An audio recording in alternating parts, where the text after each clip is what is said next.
家平安。我们主日一起来敬拜我们的上帝哦。我们一起站立起来，我们来用这首诗歌《耶稣我爱你》，因为是神先爱我们，所以我们才能够有这样的一个回应哦。所以我们一起来敬拜他。耶稣我爱你，耶稣我爱你，匍匐在你面前，赞美敬拜你，主我王，哈利路亚，哈利路亚，哈利路亚，哈利路。再一次对我们主说：“我爱你，耶稣，我爱你，匍匐在你面前，赞美敬拜你，主我王。”我们一起来赞美我们主，来，哈利路亚，哈利路亚，哈利路亚，哈利路。我们更深来敬拜，更深来敬拜。耶稣，耶稣我爱你，我们要匍匐在你的脚前，在你面前，赞美敬拜你，主我王。大声来宣告说：“来，哈利路亚，哈利路亚，哈利路亚，哈利。我们尽情来赞美他，尽情来赞美他，来，哈利路亚，哈利路亚，哈利路亚，哈利路，哈利路亚，哈利路亚，哈利路亚，哈利路。我们要来赞美他，要来感谢他，因为他是我们的主，我们神，我们的好处不在他以外。所以我们用主的话一起来宣告说：“主啊，你是有怜悯、有恩典的神，不轻易发怒，并有丰盛的慈爱和诚实。求你向我转脸，怜恤我，将你的力量赐给仆人，救你卑女的儿子。生气却不要犯罪，不可含怒到日落，也不可给魔鬼留地步。”弟兄姐妹，我们要一起来感谢赞美这位主，是乐意饶恕怜悯人，不轻易发怒。虽然我们一再的犯错，他一再的怜悯，一再的赦免，因为他有丰盛的慈爱。我们要承认有时候我们是血气的，看不顺眼，我们就会发怒，埋怨，或者是嫉妒，就会成为我们致命的一个就是离开神的恩典的一个重要的关键哦。所以我们恳求神来帮助我们，在过去1个礼拜当中，如果有一些不合神心意的，有一些怒气，求主来赦免，求主来挪去，让我们可以坦然无惧来到主圣的宝座面前，大大张口，你就可以被神的灵大大充满。弟兄姐妹，我们开口同神来祷告。哈利路亚，主，我们感谢你，因为你是我们的阿爸父。主啊，你是怜悯的主，你是不轻易发怒的主，你是有丰盛慈爱的主。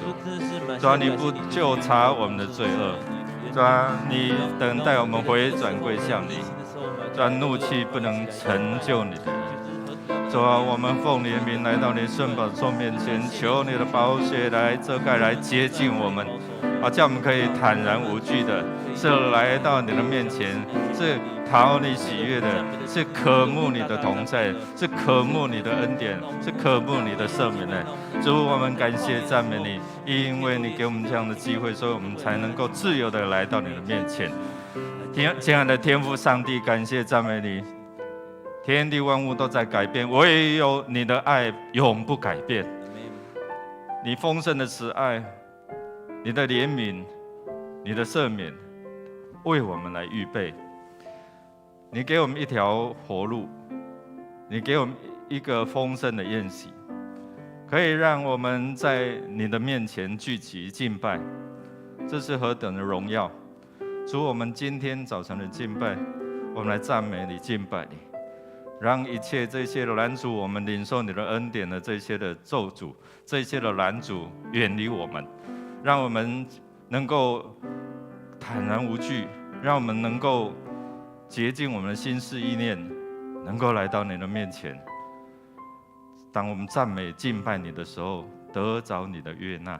愿你垂听我们的祷告，靠耶稣基督得胜的名，阿们。弟兄姐妹，请坐。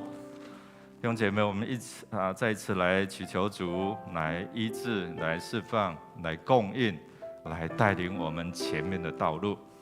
如果没有意向名就释放就是我们看到没有一个方向放肆我们觉得释放，但是在神的眼中是就是放肆好，我们一起来读上帝的话语，来，应当一无挂虑，只有凡事借着祷告、祈求和感谢，将你们所要的告诉神。神所是出人意外的平安，必在基督耶稣里保守你们的心怀意念。这里说凡事凡事就是大小的事情，我们都可以来交托。弟兄姐妹，过去1个礼拜，有哪一些事是让你烦心、让你挂虑、让你烦恼的把它带到神的面前来。如果你需要，也可以站立起来，在这几方面我们恳求神再次，可能你觉得说，主啊，我祷告那么久了，但是有没有祷告到要点？有没有祷告到你真正的需要？我们求神来帮助我们因为耶和华上帝是看什么？内心不是看你的外在他知道你的心思意念。所以我们邀请主在你的灵、思想、情感、意志、身体。今天我们所要看的经文跟这个都非常有关系。大卫、扫罗他们如何与神亲近或是远离，取决于在这个关键所以我们邀请主在我们灵、思想、情感、意志、身体，就是我们的全人。你每一天邀请他说：“主啊，我在这几方面邀请你做主。”我才不会放肆如果你需要被服侍了，你可以原地站立起来，或是坐着。我们一起来祷告，我们一起来经历神的供应、医治、带领、赐福。弟兄姐妹，我们一起开口同声来祷告。哈利路亚，主，我们感谢赞美你，借着祷告给我们这样的恩典。可以渴慕你的恩典，可以来寻求你的恩典，可以来领受你的供应，领受你的医治。主，你知道我们的需要，你知道我们需要你的医治，医治我们的心思，医治我们的意念，医治我们身体。主啊，我们在世上有劳苦重担，但是在你是有平安的，在你是有丰盛的恩典的，在你是有真的直到永恒的这样的盼望的。谢谢耶稣，谢谢耶稣。今天我们在这来到你的面前，不管是赞美、感谢，还是祈求，你的话语告诉我们，凡我们将这些带到你的面前，你就会赐给我们出人意外的平安。即使是在那个生命接受挑战的过程当中，谢谢主。主，我们奉你的名一起来敬拜，一起来赞美，也一起来祈求。我们邀请你做我们全人的主，让我们灵可以与你相通，让我们与你相会，让我们在圣灵里面能够知道你的心思意念，让我们所献上的是神你所喜悦的。今天早晨的敬拜，不管是我们的祷告、祈求或是赞美，求你按着你的心意，按着我们的需要，按着我们的渴慕，降下你的供应，赐下你的医治，带领我们走在你恩典的道路。我们很容易随着我们眼睛所看、心思所想的而偏离神你的道。我们常常会受到这个世界眼目的情欲、今生的骄傲来影响我们，远离你的恩典。求你的灵再一次把我们带回来，回到正道上面，回到你的恩典的道路上面。谢谢主垂听我们同心合一的祷告，靠耶稣基督得胜的名，阿们。最后我们要来为主日来守望哦，我们很重要，透过弟兄姐妹的守望祷告，让上帝的话语能够扎心，能够活化出来哦，让我们能够借着上帝的话语的宣告，进入到我们灵里，进入到我们的身体里面。我们一起来宣告说：亲爱的兄弟啊，我愿你凡事兴盛，身体健壮，正如你的灵魂兴盛一样。我们需要有健壮的身体哦。上个礼拜吴牧师去看这个复健科，因为慢慢在磨损哦，所以需要怎样哦？需要做一些复健，需要做一些打针哦，也要付上代价的哦。我们身体的需要啊，因为我们年岁的增长哦，所以我们会有一些的消磨，一些的这个慢慢的毁坏。但是我们心思意念可以一天跟一天跟神越来越接近。所以弟兄姐妹，借着主日的敬拜，我们可以跟神有美好的连结哦。我们为了个人真的是需要每一天有上帝的话语成为我们脚前的灯路上的光。也借着我们连结在总会或者是中会我们所做的，对这个社区、对这个社会，我们能够祝福。今天也有这一些的让我们保健的这样的体适能检测我们的筋骨是不是僵硬或是柔软哦。那恳求上帝来帮助我们岂不知你们身体是什么？神的殿哦，所以我们真是要提醒我们好好的保守，好好的这样的保健。我们也特别为这些年长者的这个弟兄姐妹来祷告，感谢主，透过这个乐林区或者是我们的据点的服事哦，这一期或者是社区的服事哦，这次有2位年长者要受洗感谢主哦。我们撒种，我们会看到神浇灌，神使他成长。当他们渴慕、愿意，听说今天或是明天，最后还有人要搭9月的末班车，也是我们社区的要受洗哦。所以感谢主哦，我们所做的就是要让人同得福音的好处，弟兄姐妹。所以我们一起为这些长者，过去我们的思想说，哎呀，这些长者要信主不容易，不可能。但是这些谎言，知道吗？在神没有难成的事。昨天的那个告别礼拜啊，那个几岁你知道吗？101岁，他在99岁的时候受洗。所以在神这样没有难成的事。你会思想说：哎呀，我的父母年长了，要洗礼，要接受这个救恩很难。告诉撒旦说：这是你的谎言哦，在上帝怎样没有难成的事。好不好？我们一起为这些年长者来祝福，我们一起站立哦，我们来祝福他们，让他们能够真的是在年老的时候，经验最丰富的时候，能够遇见这位救主，遇见神的救恩哦。我们开口同声来祷告。哈利路亚！主，我们感谢赞美你，因为你的慈爱向每一个人来显明。主啊，我们的思想常认为不可能，但是在神没有难成的事哦。主，我们奉你名一同继续敬拜，就是要让你的话进入到我们心里面，让你的话语的恩典里面进入到我们里面，也借着我们成为一个施恩的管道，借着我们成为一个宣告的出口。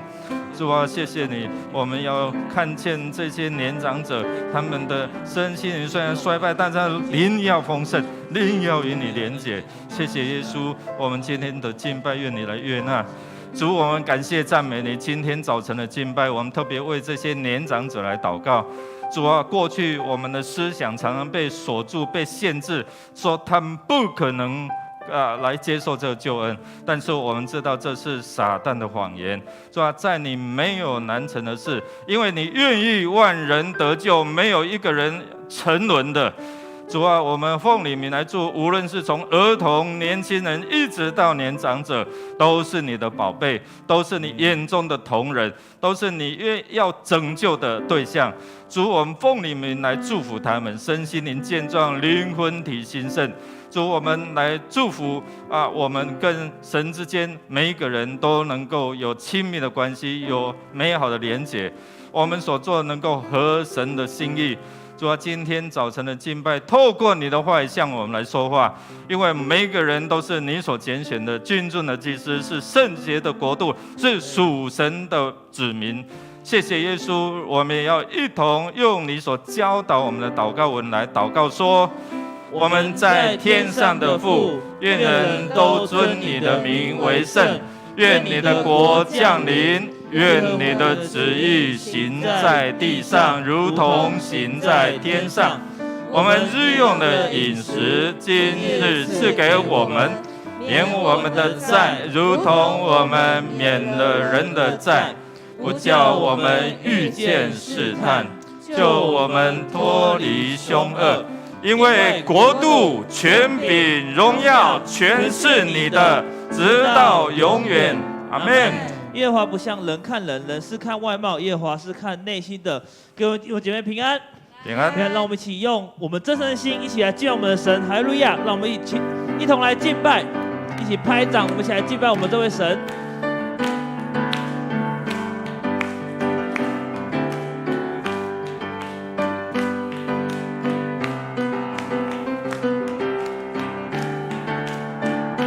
让我们一起来敬拜他。哈利路亚，前来敬拜永远的君王。让我们来敬拜他。哈利路亚，哈利路亚。他是宣告主荣耀降临，荣耀尊贵，能力权柄归于你。你是我的救主，我的救赎，荣耀尊贵，能力权柄归于你。你是配的，你是配的，你是配的，我的敬拜。哈利路亚！神是配得我们敬拜的，阿们吗？阿们。让我们再做更大声音，我们一起来敬拜他。哈利路亚，哈利路亚，全来敬拜永远的君王。哈利路亚，哈利路亚，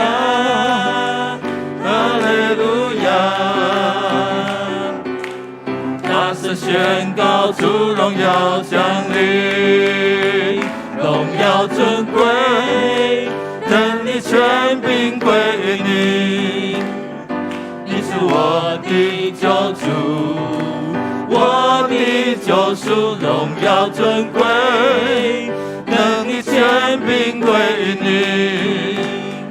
你是配的，你是配的，你是配的，我的敬拜，荣耀尊贵都归于你，荣耀尊贵，美丽无比，神的儿子，耶稣我的主，荣耀尊贵，美丽无比，神的儿子，耶稣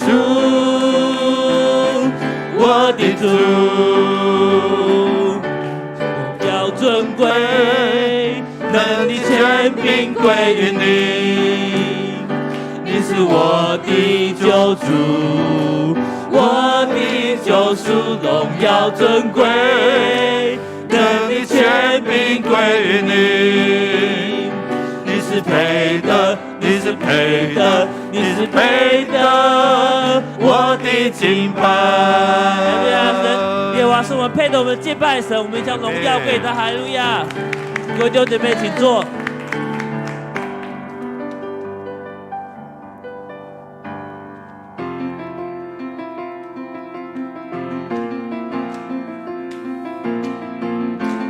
我们一起再次来敬拜他。十字架的大能，总加赎回我灵魂。你恩典使我被拣选，叫我生命果子长存。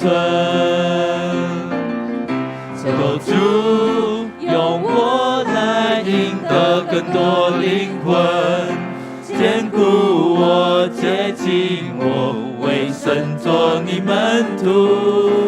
求主再见我去传扬你的爱，你爱拥抱诚实，建立合一教会，使我信心宣告，在你凡事都能。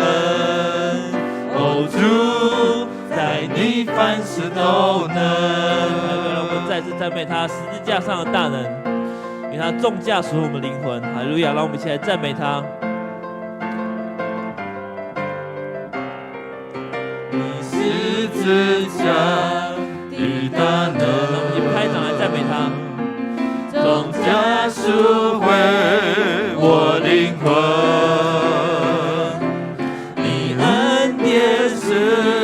我被拣选，叫我生命果子长存。求主用我来赢得更多灵魂，坚固我，接近我，为神做你门徒。求主再见我去传扬你的爱，你爱拥抱诚实，建立合一教会，使我信心宣告，在你凡事都能。哦，主，在你凡事都能。求主用我来赢得更多的灵魂。求主用我来赢得更多灵魂，坚固我，接近我，为神做你门徒。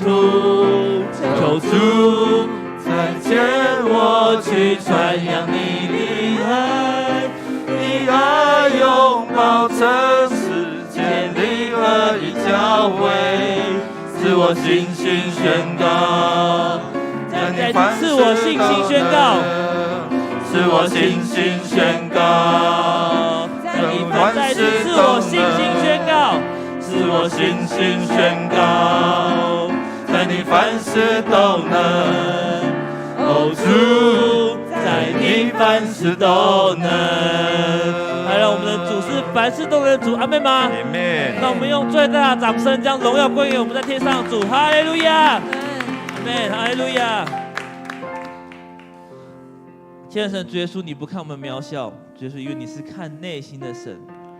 主耶稣，感谢你拣选了我们，让我们在你的服事当中有份，让我们可以去传你的福音，让我们可以来赢得更多的灵魂。主，就是你帮助我们，让我们在每一次的你的在拣选我们的时候，我们都可以大声的说：我在这里，我愿意。就是你的圣灵来感动我们，感动每位弟兄姐妹。我们将满心的感谢、祷告、奉靠圣名祈求，阿们。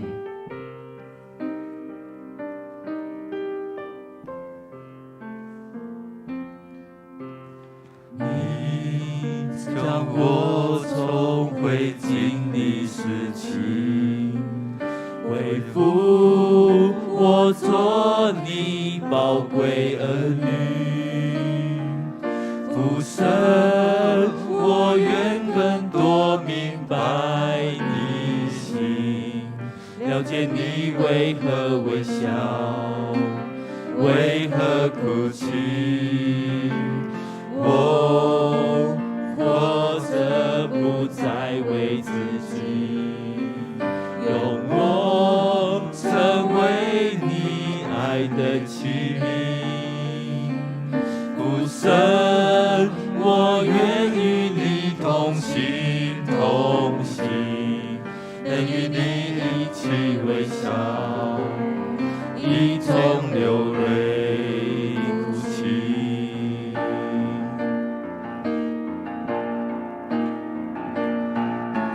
说我对这时代有心意，你愿不愿意为我去？父神，我愿体贴你心意，我在这里，我愿意，我愿意。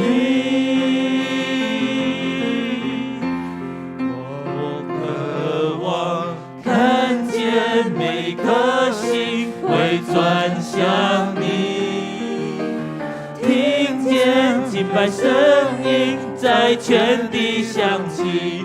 我祷告，看见父亲的心转向儿女，儿女的心转向父亲。我盼望看见每个人走入命定，见证生命转变的伟大神迹。我愿意成为那麦子落在土里，结出许多次你祝福这地。各位弟兄姐妹，当主耶稣要拣选你的时候，你愿意吗？我们再次用这首歌做宣告，宣告说：我愿意，我在这里。哈利路亚。你将我重回经历时期，恢复我做你宝贵儿女。父神，我愿更多明白你心，了解你为何微笑，为何哭泣？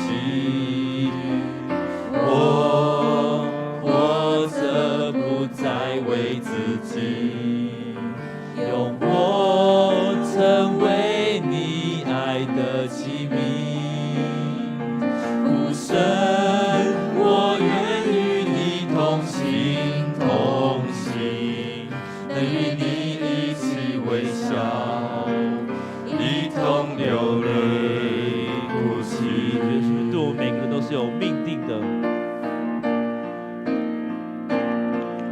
你说我对这时代有心意，你愿不愿意为我去？父神，我愿体贴你心意，我在这里，我愿意，我愿意。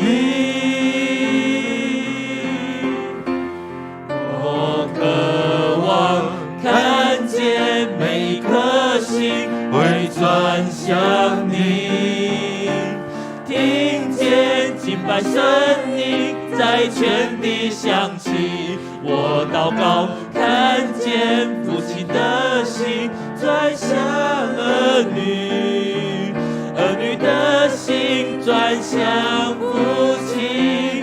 我盼望看见每个人走入命定，见证生命转变的伟大神迹。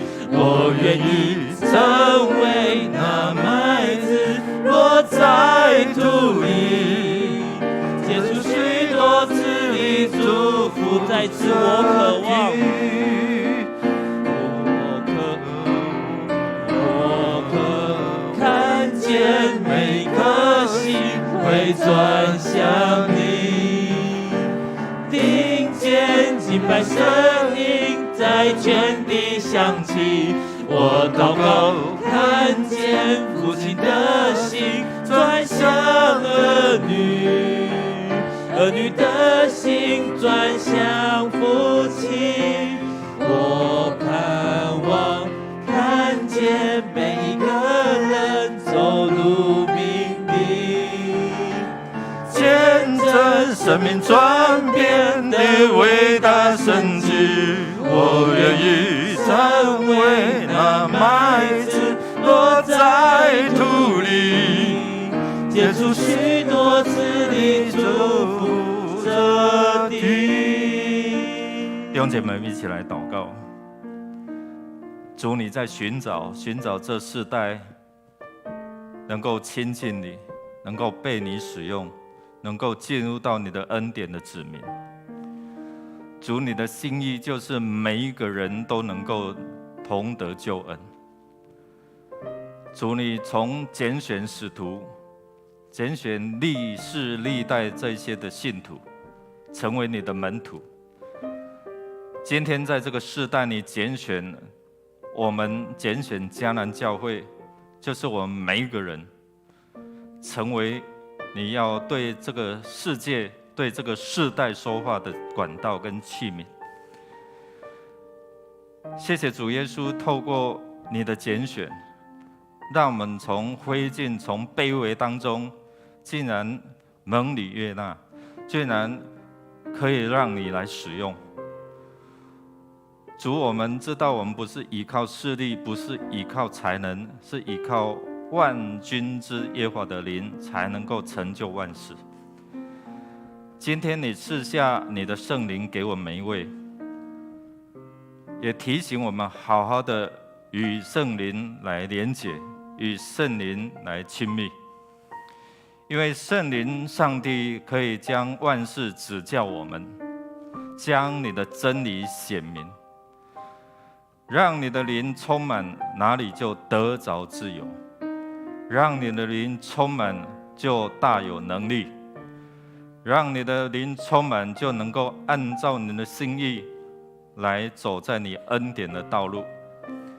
谢耶稣，在这世代好多好多的拦阻，好多好多的诱惑，眼目的情欲，今生的骄傲，我们认为我们所拥有的，可能就拦阻我们与神之间的距离跟关系。求你再次把我们从那个灰烬当中引导回来，回到你的正道上面，借着你的话语光照我们的心，借着你的话语开启我们属灵的眼光。谢谢耶稣，我们今天早晨的敬拜，愿你来悦纳。今天早晨领受你的话语，愿你从宝座上面赐下你的恩典跟你的启示。我们这样同心合意的祷告，都是奉靠主耶稣基督得胜的名，阿们。弟兄姐妹，大家平安。我们要欢迎，不知道当中有没有第一次来与我们一同敬拜的弟兄姐妹。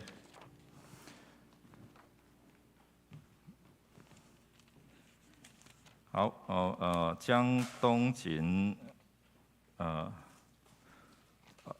弟兄在后面了哈。我们再次欢迎他哈，请坐啊，曾经来我们的据点哈，对不对？请坐，请坐。我们感谢主，我们许多的据点的朋友陆陆续续都在我们当中来敬拜哈。那个空调是不是可以调整一下哈？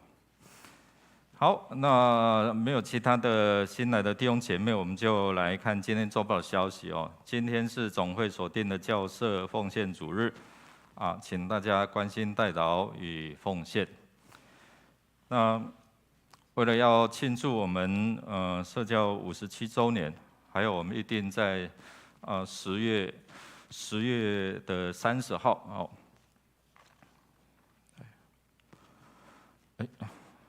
抱歉，我漏掉一个哈。9月4号要举行第5次的圣礼典如果要受洗的请把握在今天之前向牧师还有行政干事来报名。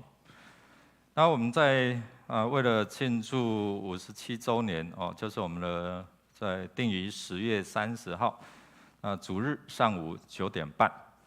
那当天只有1场的礼拜，我们会在新堂那边来举行所以我们的筹备小组一直在筹备所以为我们筹备小组来祷告能够有许多这一些的创意来敬拜我们的主那我们会制作纪念 T 恤给当天而已当天如果有来所以线上弟兄姐妹当天有来的，我们就会赠送1件纪念的 T 恤。那我们会征求有一些创意的弟兄姐妹跟武器有关然后回家然后如果你有这些的创意，你可以设计我们会征稿到8月31号如果有这样的一个神给你有一个创意图像你可以提供。好，那我们特别是透过这一些的活动那吸引人来到神的面前。所以我们的传道部也有在这个礼拜68月27号下午3点半到5点是在教会1楼的副堂举行义剪传福音一剪剪头发之外，还可以跟他分享福音。所以我们也邀请附近的补习班，特别是我们在隔壁2楼的新会堂。那我们知道楼上有许多的什么补习班，有一些年轻人所以我们为这些年轻人，我们看到这些年轻人在那边我们如何让他们也能够享受这样的一个救恩。所以我们会邀请附近的这些儿童还有学生那来参加这样的一个活动详细的活动海报我们参阅1楼公布栏。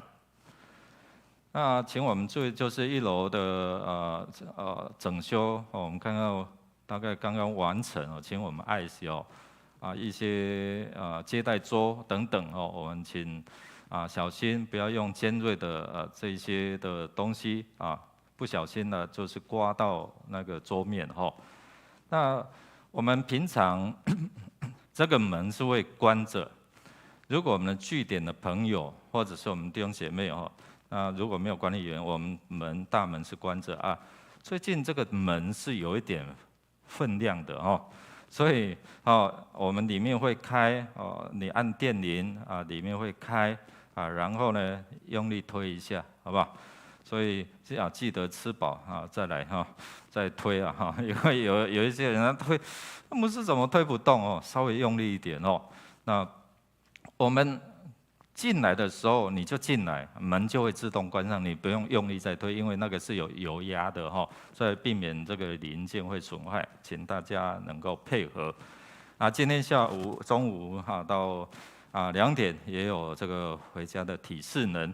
你觉得你的筋骨、你的体能有一些的下降，你可以来参加我们在下午会有这一些的帮助我们，然后有一些的检测好，那中秋节快到了，请我们的小组长也来看看我们小组当中有需要的我们可以为他们申请中秋节的为主金。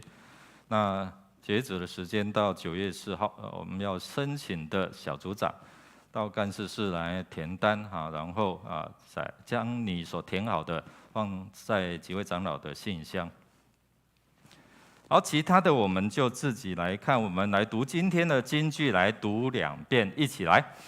唯有你们是被拣选的族类，是有君尊的祭司，是圣洁的国度，是属上帝的子民，要叫你们宣扬那召你们出黑暗入奇妙光明者的美德。彼得前书2章9节，再一次。唯有你们是被拣选的族类，是有君尊的祭司，是圣洁的国度，是属上帝的子民，要叫你们宣扬那召你们出黑暗入奇妙光明者的美德。彼得前书2章9节，我们预备先来奉献，奉献是基督徒感恩的表现，出于甘心乐意。我们一起来经历上帝透过这样的一个奉献的管道，使我们能够蒙福所以我们一起来用这首诗歌来回应上帝的恩典。献上感恩的心归给至圣全能神应当赐下独生子主耶稣。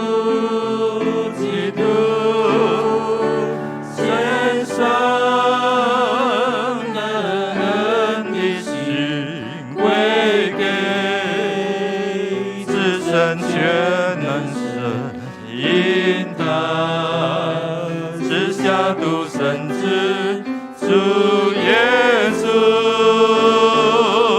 基督，一起站立来。如今软弱者已得刚强，贫穷者已臣服主，都因为主已成就了大事。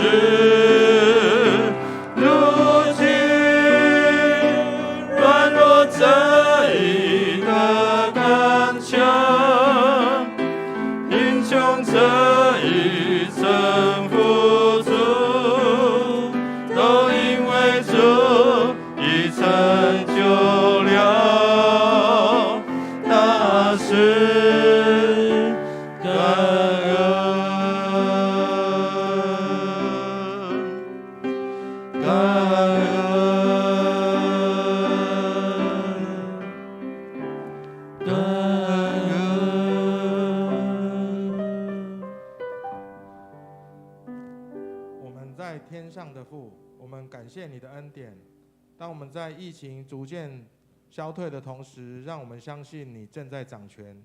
你用爱除去我们的恐惧和不安，使我们得着满足。现在每天中国的军机绕台，台海情势紧张，在接下来的几年，台海区域可能不会像先前那样的和平稳定。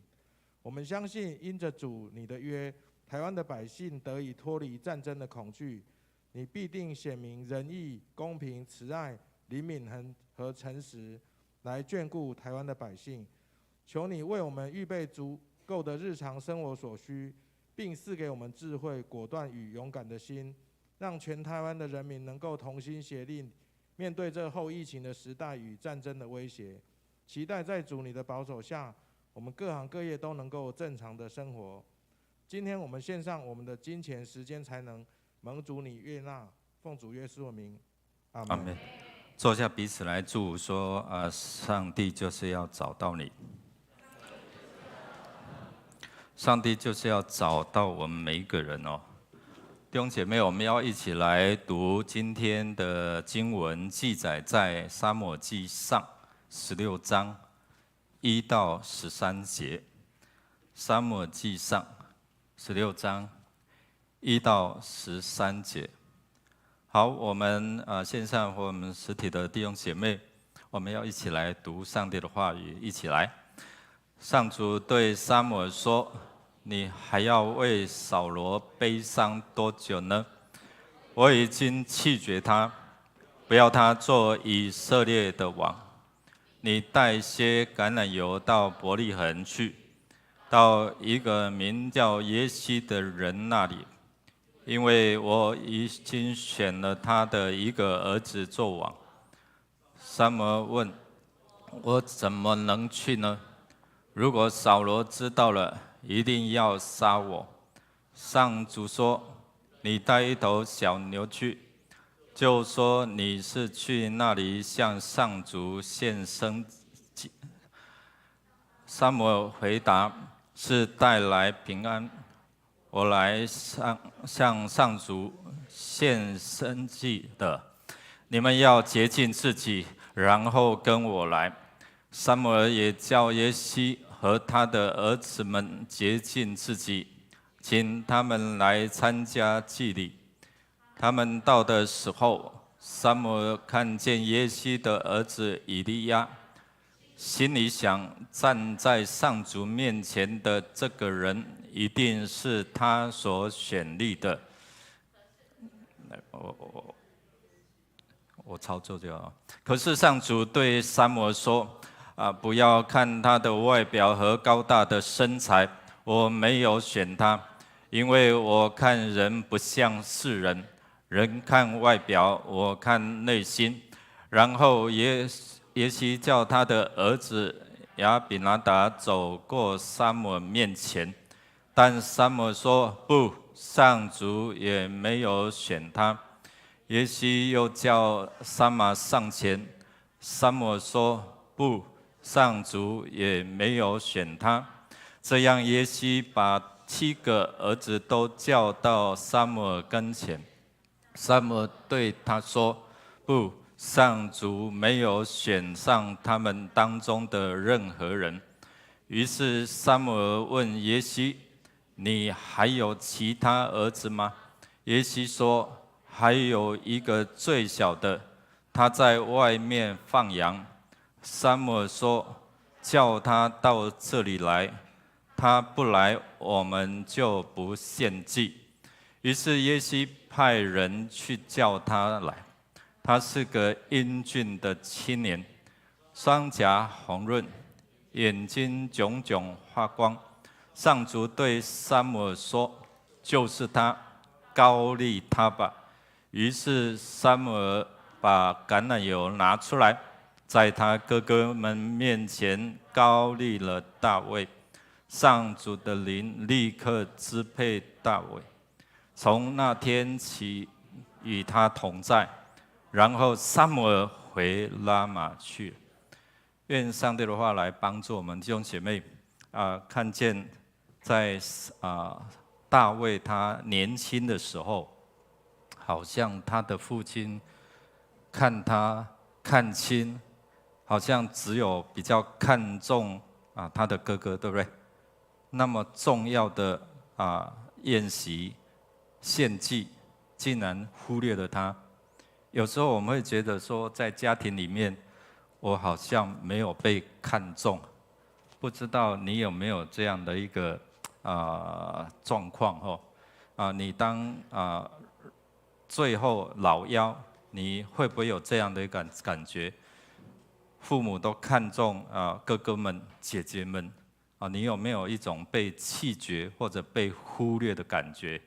如果有的话，今天这段的经文就会成为你的帮助，因为神我们的主看人不像人看外表，而是看内心的所以弟兄姐妹，不要轻看你好像的年纪小或者是卑微。这个小不一定是年纪这个小可能是你小看你自己你看你自己好像我没有什么，不能够承担什么。但是上帝要找的就是你这种人那些高傲的，那些自己以为有的，神却不拣选这些的人我们最近最夯的新闻是什么？弟兄姐妹？柬埔寨对不对？那我们来谈谈，就是柬埔寨这个事件，诈骗的事件啊，我据你所看到的哦，你所看到有哪一些的诈骗的管道，可以吗？可不可以跟我讲一下，有哪一些诈骗的管道？因为这是关乎到我们，还有我们的下一代哦，甚至是我们，对不对？啊，还有就是，如果你是缺钱的，你知道吗？那已经有教会青年他们的生命丧失了，所以我们不得不正视哦，特别是在南部、在东部、花莲哦，在原住民哦，在那一些乡下，资讯比较可能应该说资讯现在很发达，但是看你怎么看，你怎么想，有没有？什么样的管道把人骗到柬埔寨，骗到泰国？培恩在看我，你有什么？年轻人哦，现在都很多对年轻人下手，对不对？啊，有什么管道把他们骗？你据我们现在所看到的，啊，求职啊，高薪哦，你会打电脑，你会打字，你就可以来。可以有高薪，哦，在博弈或者是在其他公司，不只是在博弈哦，在一些博缴呀，哦，赌场啊，哦，还有什么？啊？你们都不看新闻有吗？还有什么被骗过的？啊？除了高薪打工。还有就是有旅游对不对？还有网络的这样的一个交友，还有什么？刚才说集体的员工旅游，他们已经在台湾设立了一段的时间，也让你正常的拿了几个月的薪水，你觉得很稳。借着员工旅游，整团带过去，整团宰啊，有啊，有啊。所以现在好多的诈骗手法，我们的同工、我们的长老也年轻的也有接到呢，接到这一些的管道所以你可以有这样的一个高薪哦，然后如果你有这样的需要所以弟兄姐妹哦，我们看到。这个要找的是我们每一个人，可能借着求职、包吃包住、包机票高薪，要找的就是你可能在这个，我们看到这些警察还被骂了，我们好心的在那边举牌，小心海外的打工有这样的陷阱，甚至把他们带回来，才发觉这些人是诈骗集团的线人，把他救回来，然后他再去把人带过去，真的是很可恶哦。所以我们看到我们看到这些的诱惑，心动吗？可能年轻人在国内求职不容易，年轻人说：“牧师，我这个2万多块他还不满足，什么时候可以加薪？”看到这些的会心动吗？所以我们在想我给我们大家有一些时间想，因为这个想是让我们在看见、在想的过程当中，我们今天的经文也是一样看跟想，是不是上帝所想，还是你自己想？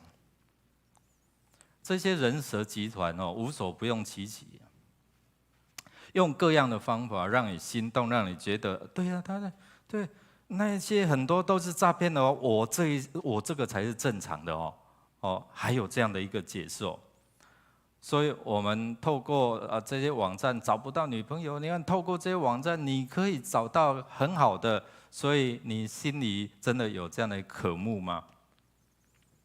还有更可恶就是哥哥把妹妹带过去。你知道现在鬼月嘛他们所谓的什么俩高铁一在我抓一个我才可以回来啊。还有都是因为信任，我信任你，我信任这个朋友，我信任同乡的，很多都是因为这样，甚至是亲人，然后被带过去。有一些人就客死他乡，有一些人可能器官都被割了。我们看到这些的新闻，过去是很少但是我们今天却看到这个员工旅游有好多的优惠。你如果你是员工的眷属，你可以出少少的钱，你可以享受这样的一个高级的旅游。就是因为这样，整团就被带过去了就被诈骗了，被关在那边，然后被压榨了。弟兄姐妹，我们看到，我们如果看到这一些，我们看到最近如果传给你的简讯，你会不会有一些的怀疑啊？心里会不会想啊？其实心不会想，是脑会要想啊。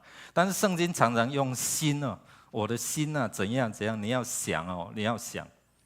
其实我们眼目看到，然后脑有没有开始想？合理吗？你有没有怀疑？还是说，好康我们一起来，还找人一起去连高中生也变成什么变成那个诈骗的首脑。所以弟兄姐妹，我们看到这些年轻人他们因为看到这些高薪，或是看到一些的需要，可能有人说他们贪了，但是有人说这是我的需要，因为在台湾找不到出路所以我们真的要为这一世代，为这世代的年轻人来祷告。今天我们看到这段的经文我们看到全家去赴一个宴席，去那边参加一个盛大的这样的一个祭典，但是唯独这个年轻人好像被忽略了。所以当撒母耳他在拣选上帝要他从耶西的儿子们当中选一个人出来的时候，还有没有？刚开始撒母耳看以利亚，对不对？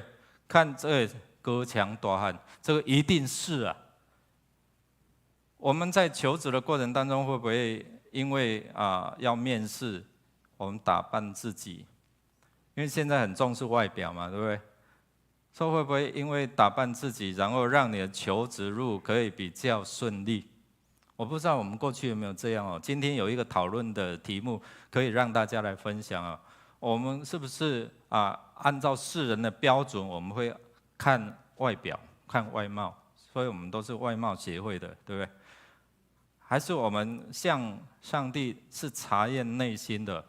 如果真正去看、去查验，我们才不会落入在这种诈骗的陷阱里面。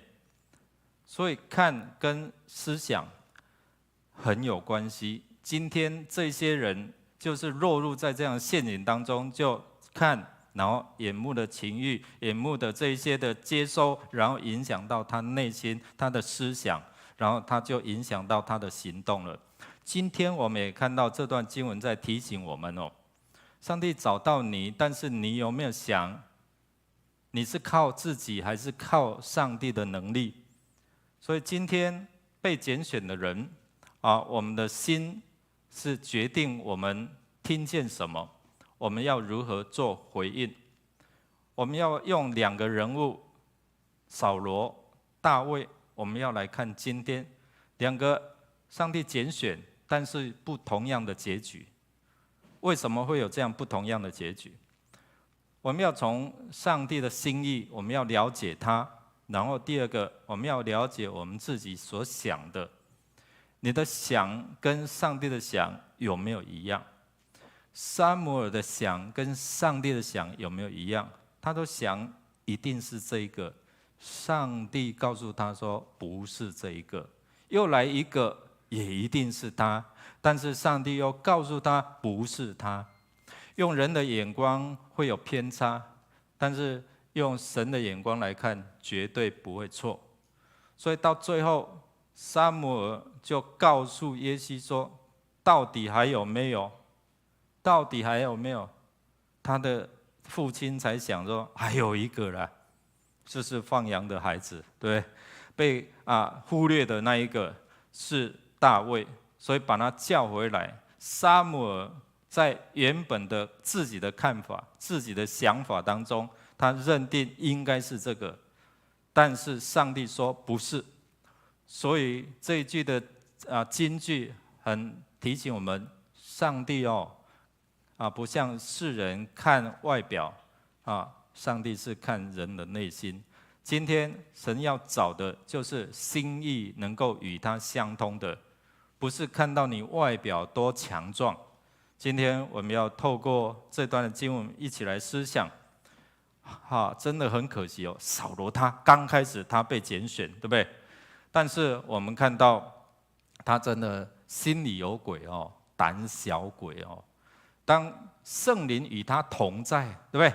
圣灵与他同在，然后要让他改变成为一个新人。如果你去看前面的经文来，我们一起来念来。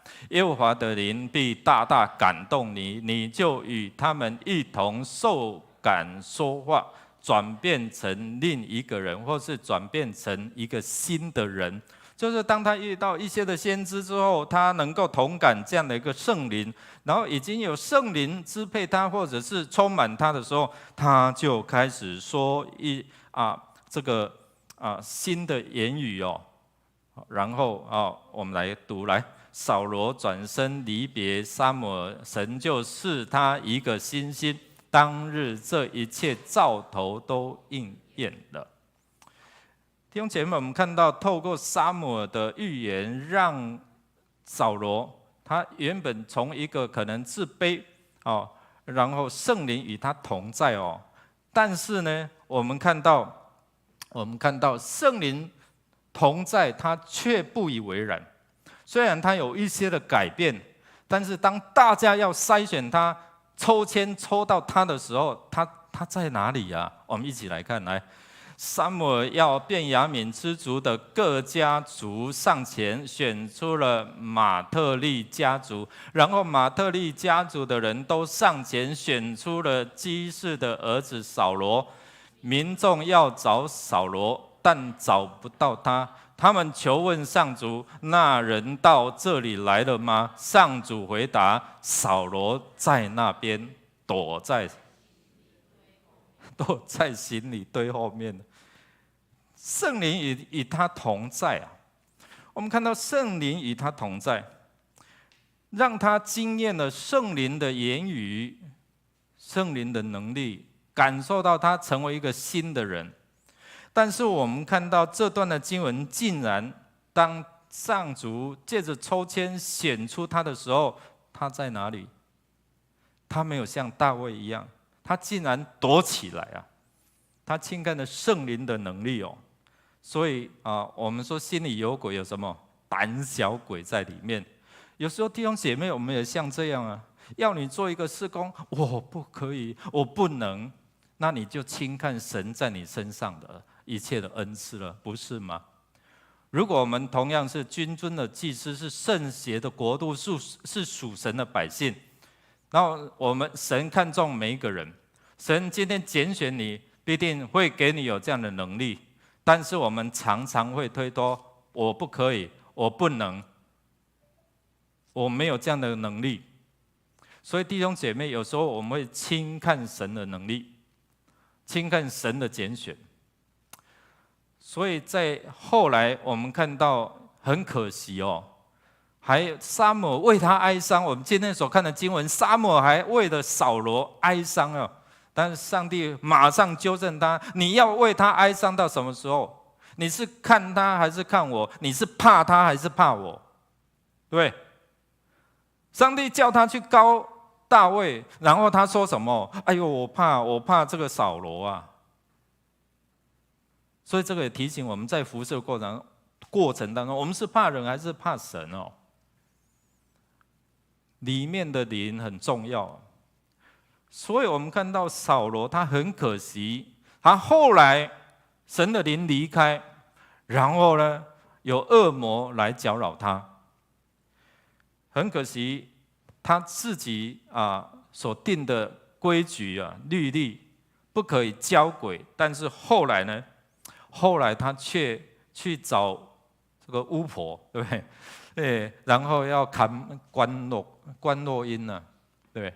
然后叫出来的弟兄姐妹，你以为是撒母耳的灵吗？好好的去回想，看了好像是真的了。神会这样做吗？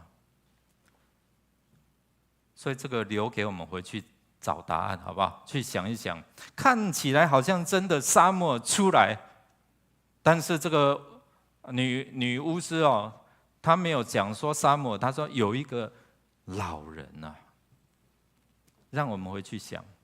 可能你以为是撒母耳的灵出来，然后责备他，是他吗？有时候邪灵会假借亲人，会假借我们想念的人来怎样向你说话亲近，让你误以为是真的。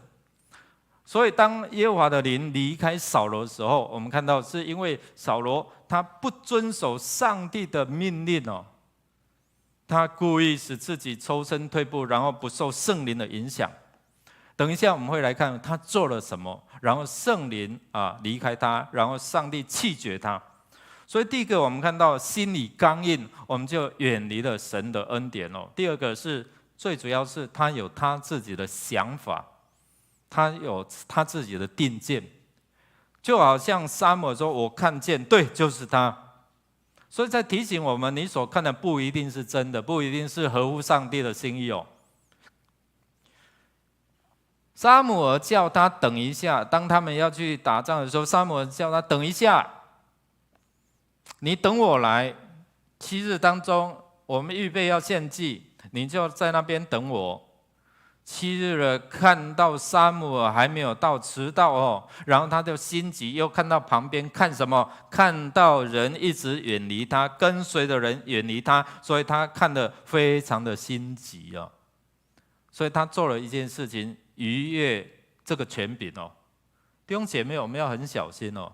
神要你做是有你该做的哦，但是逾越这样的一个权柄的话哦，这是他失去王位其中的一个很重要的关键。我们来读来，扫罗说：“把燔祭和平安祭带到我这里来。”扫罗就献上燔祭，然后呢，撒母耳到。献完祭，撒母耳到，然后就责备他说：“你怎么做？”现代中文译本说：“你怎么做这个糊涂事？你有够糊涂呢？哦，你不要因为看见然后心急啊，人一直远离你，你就紧张了。你曾经有圣灵与你同在，你还这样，所以我们看到，一起来。我立扫罗为王，我后悔了，因为他转去不跟从我，不遵守我的命令。撒母耳便甚忧愁，终夜哀求耶和华。我觉得有时候我们会像撒母耳一样哦，你尊重人过于尊重上帝哦。所以在这边也提醒我们，我们所看见的是不是我们神所要的哦。所以在这边我们也看到提醒了一句话哈，一起来，这个很重要哈，不是你献上什么神就悦纳，而是你顺服哦。一起来，撒母耳说：“耶和华喜爱燔祭和祭物，岂如喜爱人听从他的话呢？看哪，听命胜于献祭，顺从胜于公羊的脂肪。”这边我们看到扫罗他坚持己见，他有自己的想法做法的时候，他因为看见人远离他，他因为看见这些的环境在改变，所以他心急，他自己逾越权力，他做了糊涂事，他自己代替撒母耳来献祭的，违背了神的心意哦，所以他要去交鬼，这个都是违反上帝的心意。是让他失去王位，让上帝弃绝他的很重要原因。第三个也是他很致命的，就是心里的嫉妒我们看到他只听见了一句话，大卫去杀敌然后回来，这些妇女在唱诗歌的当中，我们很熟悉的，好了，来，我们一起来读来。扫罗不喜欢这歌，气愤愤地说：“他们给大卫万万，只给我千千，只差没捧他做王吧。”从那天起，扫罗嫉妒忌大卫哦，所以这个妒忌会害死人的，你知道？妒忌会想杀人，甚至杀他自己的儿子他心里有鬼，他有这样的怀疑，别人都要抢他的王位。弟兄姐妹，连他的儿子带领这一些的军士打败了敌人，然后呢他就下了一个令，到晚上的时候都不可以吃。他的儿子约拿单也没有听到，就去沾了蜂蜜吃。然后听到扫罗下的这个命令，然后抽签抽出来，最后查出是约拿单有吃，所以他就说要把他杀死，因为我发誓了。他没有顾及这些兵士战赢了，又不能给他们吃真的是很无情哦。但是另外一个就是他儿子呢，最后是因为群众，因为这些军事求情，所以才没有杀害约拿单。其实他内心连他自己的儿子都在防。另外，他听见了大家在赞美大卫杀敌万万，扫罗杀敌千千，就起了这个妒忌的心，然后就开始后面，如果有人已经看到后面了，后面就开始要追杀大卫，因为什么？怕他抢他的王位。所以我们看到撒母耳就有这样的一个担心如果扫罗知道了我为他高抹的时候，可能连撒母耳也是这样难逃这样的一个杀害所以我们看到扫罗这个人到最后真的很可惜他原本一开始是很棒的但是后来因为他的心刚硬，他的心背逆上帝，他的心不听上帝的话语，他大猪大意，然后坚持己见，然后心里怀着嫉妒，最后我们看到他几次要追杀大卫，但是呢所以我们看到这一段的经文里面，扫罗心里说：“我不好亲手害他，要借非利士人的手来害他。”所以他派大卫出去，他想说借刀杀人，但是他心里想，真的要想把他杀掉。这个是让我们提醒我们，神找到你，但是你的心有没有柔软？你的心有没有想到神要的，还是你自己想要的因为我们看到大卫这个是合神心意的。虽然他后面他犯了罪，但是他知道悔改，他知道回到神的面前，他知道上帝所要的。所以这个也是在提醒我们，虽然他被看清，他心里觉得可能他会有一些想法，为什么哥哥们去，我就要去放羊但是他有这样的一个等待。虽然他被膏抹，但是他还经过一段的时间才成为这个犹大跟以色列的王。所以在这边我们看到撒母耳问耶西：“你还有其他的儿子吗？”这时候我不知道大卫的心里怎么想。弟兄姐妹，如果是你被外放哥哥们都去了，然后只剩下你在那边看羊，你会不会觉得爸爸怎么那么小看我？爸爸怎么看重这些哥哥们？有时候我们在家庭当中会有这样的想法我不被看重，心里就有这一些的不服有一些生气但是我们看到大卫他没有然后他把那个牧场变为什么？训练他自己能够在后面他怎么样依靠神，然后他怎么样对付这一些的动物，这一些的野兽。所以他把这个心境改变了，不会好像扫罗一样这样的一个嫉妒，这样的怨恨所以我们看到我们来读这段来，犹大人来在那里膏大卫做犹大家的王。有人告诉大卫说，埋葬扫罗的是基列的亚比人。这段经文是在诉说说，他被膏抹之后，要只等到扫罗死掉了，被敌人就是他自己怎么样？最后他是怎样？被杀还是自杀？他叫兵丁杀他，那个兵丁就不敢了，然后他就在刀上自刎，然后那个兵丁也很衰哦，看到他自刎，哎呀，我也自刎，然后最后还要头被割掉，然后吊起来，真的下场很凄惨哦。所以我们看到大卫他等待这个时机哦。心里有这样的一个想法，是因为他被膏抹，但是他相信神有神的时机，所以他不会用自己的方法。他有机会去杀掉扫罗，提早，对不对？但是他没有，他尊重上帝哦。所以在这边我们看到当他做全以色列的王，又经过了好几年。所以弟兄姐妹，我们看到大卫，他真的是把这样的一个环境当成他训练，神也透过这一些的环境在培养他，在训练他，以后他成为一个王的时候，他才能够独当一面哦。但是有人沉不住气哦，就想要提早然后用自己的方法来掌权，这是神不喜悦的。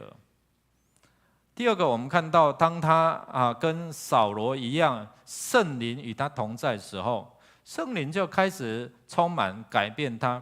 但是他唯一跟这个扫罗不一样，就是他跟这位上帝亲密，他常常与他有这样的连结。所以当圣灵被就膏抹他的时候一样，圣灵就开始支配他，用支配或者是说开始感动他，开始充满他哦。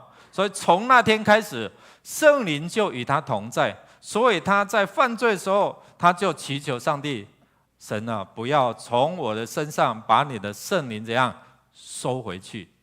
所以他很注重跟神之间这样的关系。所以透过圣灵的同在，你看到后面当扫罗他有被恶灵在搅扰的时候，然后呢，他就怎样弹琴，然后为他驱赶这些邪灵。圣灵一直与他同在，所以他一直保持这样的好的关系。所以他在这样的野外的时候，他靠着神的灵给他，然后他能够应付对付他环境所带来的挑战，甚至是那一些的野兽，包括后来的面对高强大汉的那个歌利亚，对不对？我是依靠万军之耶和华跟你作战。所以弟兄姐妹，我们看到圣灵与他同在，他一直抓住这样的一个机会，然后与神有美好的亲近。所以我们在看诗篇，有好多是他所做出来的诗篇像那个万金油，对吧？诗篇23篇，我们称为万金油头痛摸头腹肚痛摸肚财。我们看应用在不管是什么婚礼也好，不管是在丧礼也好，不管是在什么样的，他做了很多脍炙人口的这些的诗篇，是因为他跟神之间，他领受了圣灵来的这样的一个同感，然后呢，做出好多这些我们很熟悉的这些的诗篇，甚至是在他犯罪的时候，圣灵也提醒他、责备他，然后他回应了神他在犯罪的过程当中，他悔改、他认罪这样的过程哦。最后一个，我们看到他是心存敬畏，跟扫罗非常不一样。扫罗后来是用自己的想法，他不听上帝的话，他不敬畏上帝，他自己大猪大爷就献祭了，他自己去犯了他自己所颁布的，去交鬼。在这边我们看到上帝就告诉撒母耳说，不要像人一样，我看的是这位年轻人的内心。虽然从他的外表看是双颊红润，他看起来也很棒很帅，但神看见的是他的内心。今天我们真的是要提醒我们自己，我们的心你是常常在自卑，常常在这样的一个自责、自哀、自怨，或者是如果今天你是敬畏上帝的人，你是信靠上帝的人，你就不要看轻自己，因为今天神拣选你，今天神使你成为他的儿女。我们的天赋怎样？我们有属灵的 DNA， 所以不要轻看你自己，不要常常把那个不可能挂在你的嘴边。弟兄姐妹，如果你常常说这个不能，那个也不能，那你就轻看这位拣选你的上帝，你知道吗？就好像摩西一开始我不能怎样，我没有口才，我没有怎样，神说我给你。弟兄姐妹，心存敬畏，神就更多给你。圣经也告诉我们，敬畏上主的，无论大小，主必怎样赐福你啊？你有没有抓住神的话语，还是常常用自己的想法，就好像撒母耳后面这边一样，是他，神说不是，我看的是这个人的内心。所以神在提醒我们的内心，是不是转向他，是不是渴慕他，是不是相信他，在神没有难成的事，还是你常常用自己的看法想法，我不可以，这个也不可以，那个也不可以。如果你相信神，你就可以。所以我们看到在后面，他敬畏上帝，所以他不杀，他有机会杀扫罗，但是他就是不敢，因为他尊敬上帝所膏抹的人。今天神给你有权柄，谁都夺不走，除非我们离开神，就好像扫罗一样。如果你心存敬畏，神就给你，这位上帝就会给你有足够的能力去应付你所面对这样的挑战。弟兄姐妹，大卫的一生值得让我们学习哦，让我们真的有正确的眼光来看，不要用自己的眼光来看，用神的眼光来判断。最后，我要用一个故事来跟大家来分享哦。就是有5个人觉得他们是很笨的男生哦，但是当我们知道他们是谁，我们会大吃一惊。第一个，他的家人、他的朋友觉得他很倔强，他喜欢用自己做的曲子来拉小提琴，但是他的老师告诉他哦，你绝对不是当作曲家的料。他的老师跟他讲。接着我们来看第一个人是谁啊？贝多芬。别人看他，你不是这个料，跟你的旁边说，不是在说你，你绝对有这个。神如果要给你，上帝如果要给你，一定会。所以不要轻看你啊！这可能未来的比贝多芬还在这边哦。第二个男生哦，他4岁才会说话，7岁才会认字。老师说他反应迟钝，不合群，满脑袋不切实际的想法。在求学的过程当中，他还曾经被退学。我们来想想看，这个男生是谁？你可以想到吗？爱因斯坦。他小时候4岁才会讲话，7岁才会认字。如果通常我们以后遇到这样的人，我们不要轻看他，好吗？可能是第2个爱因斯坦。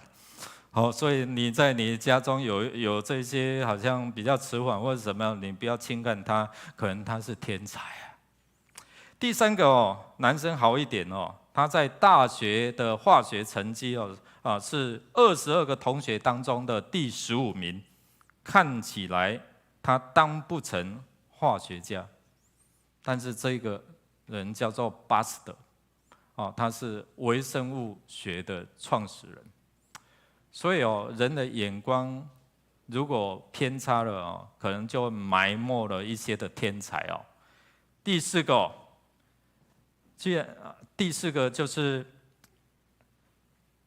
爸爸以为他是白痴记得长大也不怎么样。他考了艺术学院3次都考不进去。那我们来想，这个人是谁？你有看过他的作品吗？他是很伟大的雕塑的艺术家，叫罗丹。他的作品曾经在一些的很有名的这一些的博物院来展出哦。最后一个，他好不容易读到大学，然后被退学，老师就骂他没读书的头脑，又缺乏学习的兴趣。我们来看这个人是谁？你读过他的作品吗？托尔斯泰，他有一些中短篇的小说，特别是《战争与和平》，就是他的作品。以这几个人，我们看到，如果他们自己以为别人对他们的看法，然后就自己限定了，我想没有这些的成就。今天不要听谁对你说你就是这样，神告诉你才是正确的。所以弟兄姐妹，当神要拣选你，你不要再说我不可以，我不能，我没才能。神如果拣选你，说可以就可以。就像大卫，他被轻看，但是今天神如果拣选你，别人看轻你，但是神看重你。当神要拣选你，他就足够给你有这样的能力。弟兄姐妹们，一起站立哦！我们要活出的是神你怎么看我，不是人怎么看我。今天神拣选你，他一定给你有足够的能力。今天神拣选你成为教会的领袖，成为你职场的领袖，你要知道，在神的眼中，在上帝的眼中，你是独一无二的。在上帝的眼中，他要拣选你，就是要给你足够的能力。所以我们靠着神给我们的力量，我们才能够去回应我们。不管你面对多大的挑战，大卫他时时与神之间有美好的关系。所以弟兄姐妹，我们一起来学习哦。在这个人生的旅程当中，神要找的就是你，不要轻看你自己，不要管别人怎么看你哦。我们一起来用这诗歌来回应神。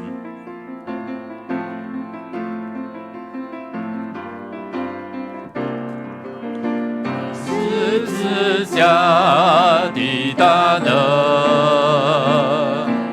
从家赎回我灵魂，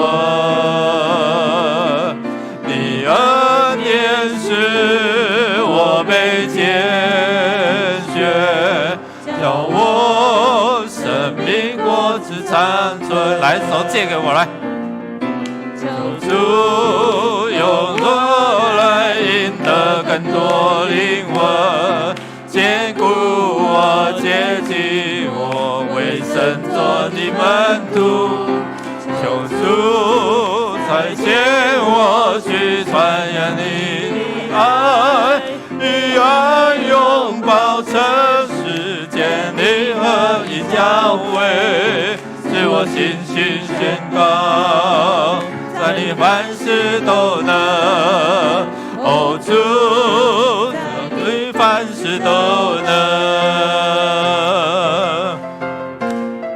弟兄们，神要拣选你，就有给你足够的大能，在你的生命当中啊，叫人因你来得福哦。十字架的大能，从家赎回我灵魂，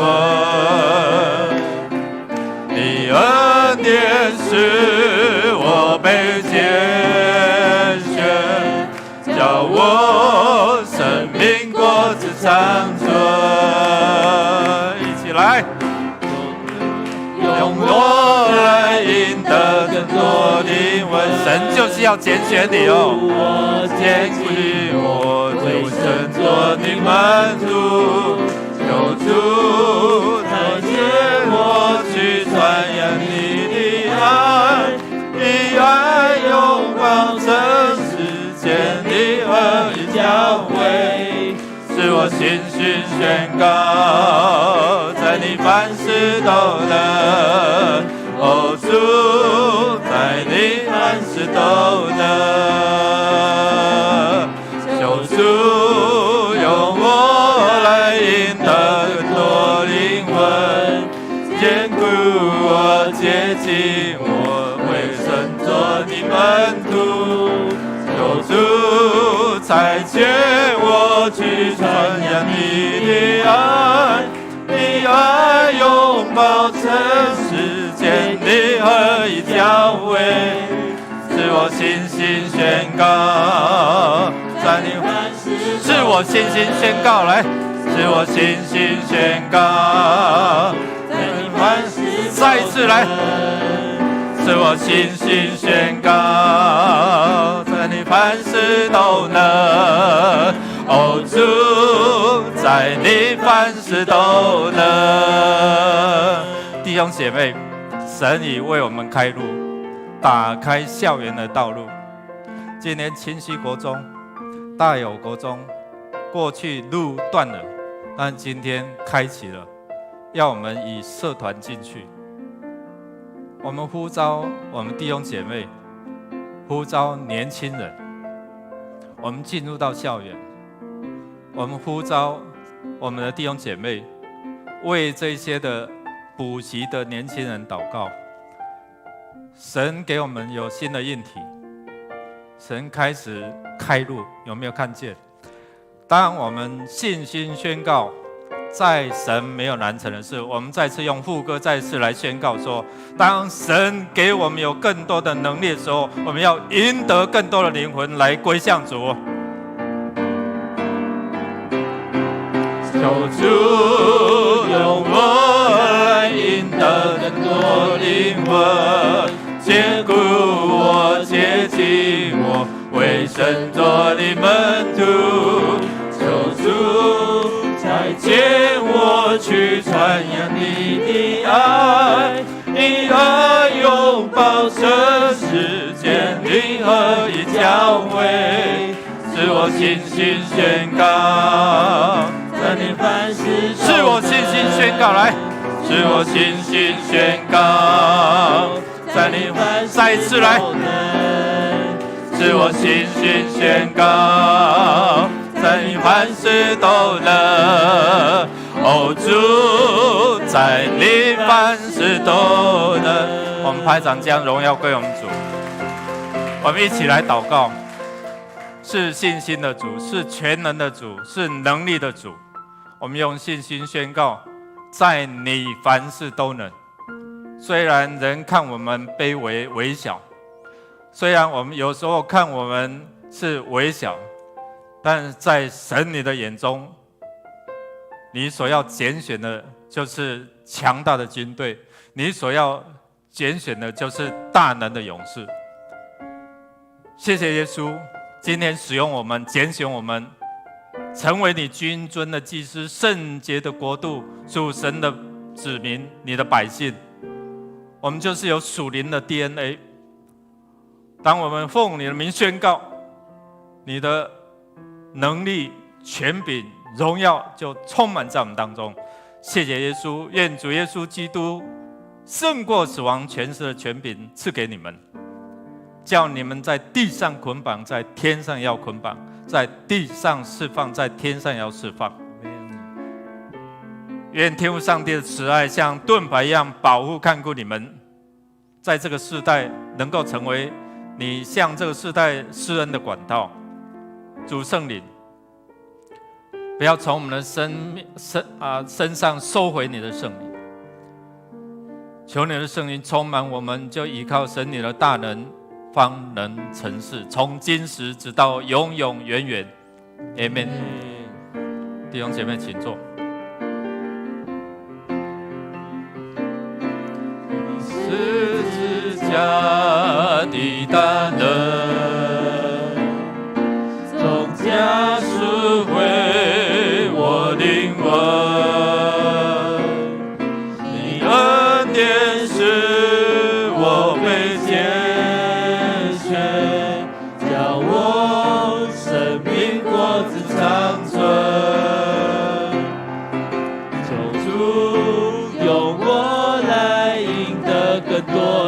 灵魂，坚固我，接近我，为神做你门徒。求主差遣我去传扬你的爱，以爱拥抱城市，建立合一教会，使我信心宣告。